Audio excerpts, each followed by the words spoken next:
So guys, itutour ko kayo dito sa ating 2-bedroom condo unit. So ang ilalabas nyo lang dito ay 10,000 cash out only for the bank or Pag-ibig financing. So, complete na yung unit natin. Gamit mo na lang yung kulang, pwede mo nang malipatan.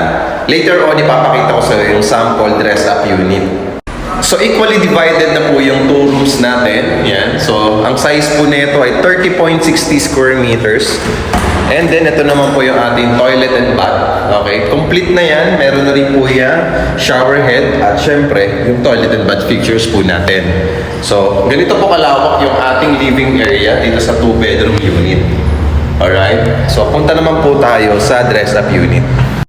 So, sa left side po, ito po yung ating sofa sa living area. And then, dito naman po, pagkanan nyo po is yung ating TV. Okay? Yung TV rack. And then, ito naman po yung ating bathroom kapag nilagyan nyo po siya ng glass partition. So, napakaganda ng ating vanity mirror, di ba? So, ito naman yung kitchen natin. Ginawa siyang L-shaped kitchen. And then, sa taas, meron tayong glass dito na cabinets. And then, sa baba, and then, ito yung ating refrigerator. And then, if you turn around dito, okay, yung living area natin, yung dining area natin. So, good for 4 to 6, okay? So, meron tayong mirror dito para mas lumawak yung space natin.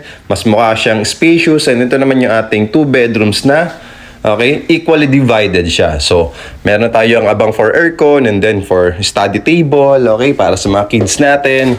And syempre, hindi mawawala dyan yung cabinet.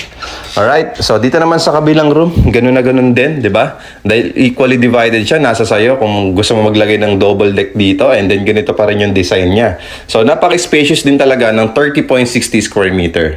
So kung gusto mo din mag-invest dito for only 10,000 cash out only, wala ka ng down payment na ilalabas, 2-bedroom condo unit na pwedeng lipatan agad within 30 days to 90 days process lang, follow na bago mag-message at mag-comment para ma-prioritize ko yung inquiry mo.